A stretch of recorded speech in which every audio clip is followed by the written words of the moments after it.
রেস্টুরেন্টের মতন পালক পনির বানানো, তাও আবার বাড়িতে, ভীষণই সহজ। এই ভিডিওটি না দেখলে কিন্তু আপনাদের মিস হয়ে যাবে। দেখতে যেমন অসাধারণ হয়েছে, খেতেও কিন্তু দারুণ হবে। তাহলে আর দেরি না করে এই রেস্টুরেন্ট স্টাইলের পালক পনিরের রেসিপিটি চলুন দেখে নেওয়া যাক। নমস্কার, আমি মিলি, আর আপনারা দেখছেন মিলিস লিটল কিচেন। আমাদের আজকের রেসিপি রেস্টুরেন্ট স্টাইল পালক পনির। পালক পনির বানানোর জন্য প্রথমেই লাগছে এখানে পালং শাক, ভালোভাবে ধুয়ে পরিষ্কার করে কিন্তু রাখা আছে। এরপর প্রথমেই জল গরম করে নেবেন এবং তার মধ্যে দিয়ে দেবেন 1 চামচ মতন বেকিং সোডা। এরপর জলটা একটু ফুটে এলে পালং শাকগুলো এখানে দিয়ে দেবেন।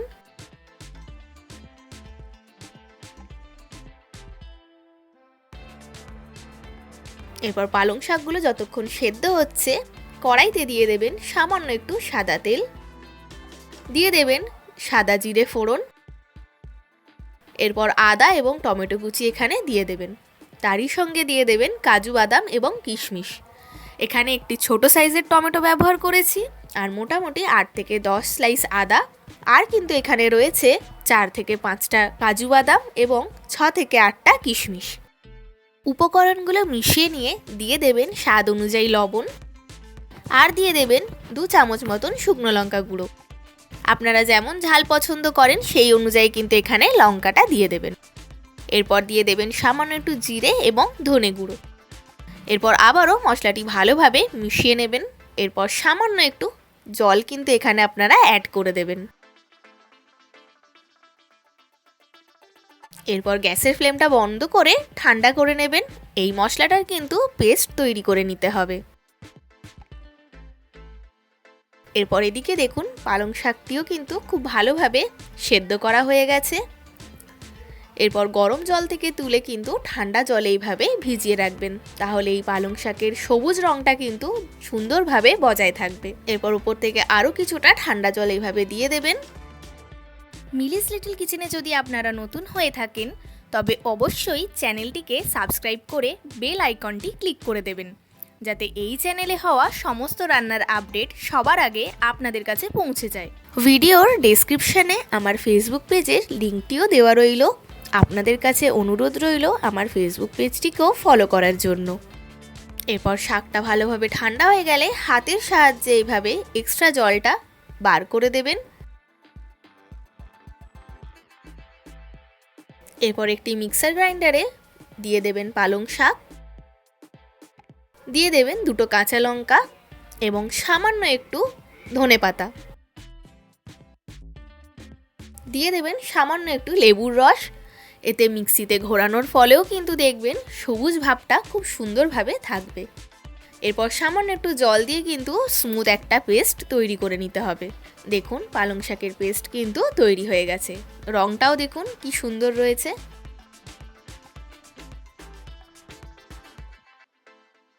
এরপর অন্যদিকে আদা, টমেটো, কাজু এবং কিশমিশের পেস্টটিও কিন্তু আপনারা তৈরি করে ফেলবেন।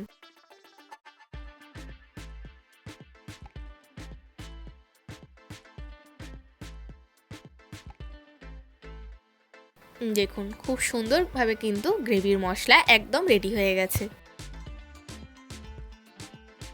এরপর কড়াইতে 2 থেকে 3 চামচ মতন সাদা তেল দিয়ে সামান্য একটু লবণ দিয়ে দেবেন। এরপর কিন্তু পনিরটা এখানে ভেজে নিতে হবে। আমি এখানে 200 গ্রামের একটি পনিরের কিউব কিন্তু গোটাটাই ভেজে নিচ্ছি। আপনারা চাইলে এখানে কেটেও কিন্তু ভাজতে পারেন, তবে আমি এখানে পনিরটি আগে ভেজে নিচ্ছি, তারপর কিন্তু কিউব করে কেটে নেব।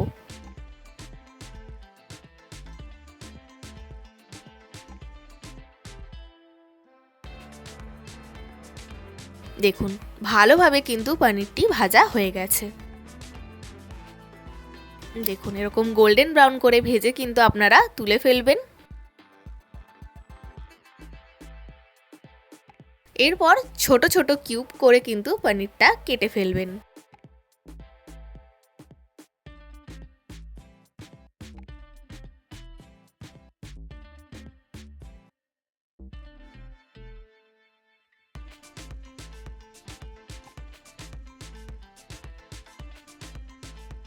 দেখুন পনিরগুলো আমাদের কাটা হয়ে গেছে।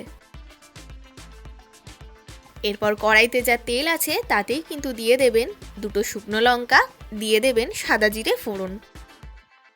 এরপর প্রথমেই দিয়ে দেবেন টমেটো, আদা, কাজু এবং কিশমিশের পেস্ট।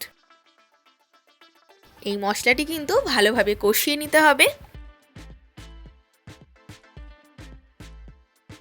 এরপর মশলা থেকে তেল বেরিয়ে এলেই এখানে মশলার বাটি ধোয়া জল একটু অ্যাড করে দেবেন। দিয়ে দেবেন সামান্য একটু কাশ্মীরি লঙ্কা গুঁড়ো, এর ফলে রঙটাও কিন্তু দারুণ আসবে।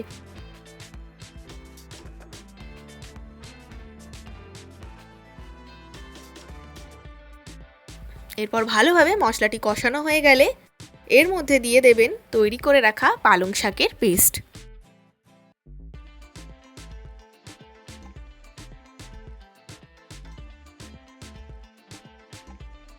এটা ততক্ষণ কষাবেন যতক্ষণ না এর থেকে তেল বেরিয়ে আসছে এবং জলটাও শুকিয়ে যাচ্ছে, নাহলে কিন্তু পালং শাকের কাঁচা গন্ধটি বেরোবে এবং খেতে কিন্তু একদমই ভালো লাগবে না।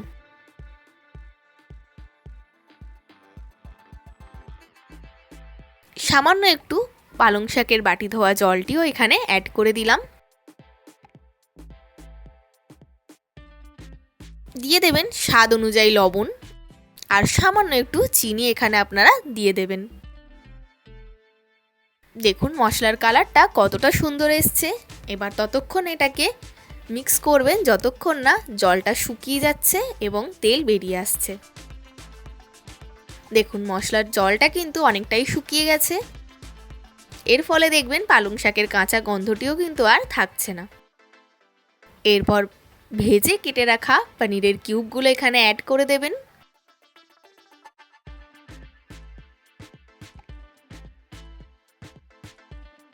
এরপর উপর থেকে সামান্য একটু গুঁড়ো গরম মশলা দিয়ে দেবেন আর দিয়ে দেবেন 1 চামচ মতন ঘি। আপনারা চাইলে ঘিয়ের বদলে বাটারও কিন্তু ইউজ করতে পারেন। এরপর ভালোভাবে মিশিয়ে নিলেই কিন্তু আমাদের রেস্টুরেন্টের মতন পালক পনির তৈরি হয়ে যাবে। দেখুন কি অসাধারণ দেখতে লাগছে। আপনারা রুটি বা পরোটার সাথে কিন্তু পালক পনিরটি সার্ভ করতে পারেন। তাহলে আমার মতন করে একবার পালক পনির বাড়িতে তৈরি করে দেখুন। এরপর থেকে আর রেস্টুরেন্ট থেকে অর্ডার না করে বাড়িতেই কিন্তু পালক পনিরের এই রেসিপিটি আপনারা তৈরি করে ফেলুন। আশা করছি এই রেসিপিটি কিন্তু আপনাদের ভীষণ ভালো লাগবে। আবার আপনাদের সাথে আমার দেখা হবে নেক্সট ভিডিওতে নতুন একটি রান্নার সঙ্গে। আপনারা ভালো থাকবেন, সুস্থ থাকবেন। আমার আজকের এই রান্নাটি যদি আপনাদের ভালো লেগে থাকে এবং সহজ বলে মনে হয়ে থাকে তাহলে অতি অবশ্যই একটি লাইক দিয়ে যাবেন এবং কমেন্ট করে জানাতে কিন্তু ভুলবেন না।